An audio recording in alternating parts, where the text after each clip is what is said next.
উত্তর ২৪ পরগনার অশোকনগরের বনবনিয়া এলাকায় বাড়ি সুনু বসুর। ছেঁড়া, দাগলাগা, আগুনে পোড়া টাকা নিয়েই তিনি গড়ে তুলেছেন নিজের জীবিকা।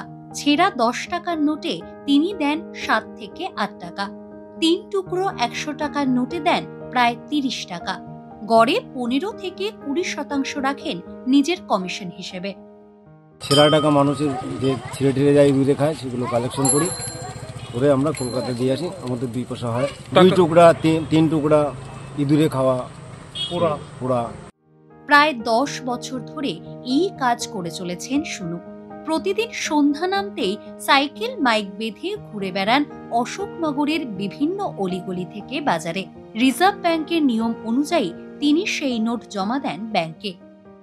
আমরা ধরেন ওই যে রিজার্ভ ব্যাংকের সামনে বসে থেকে থালায় করে নিয়ে ওদেরকে দিই, ওরা একটা বাটা নেয়, আমাদের একটা বাটা দেয়।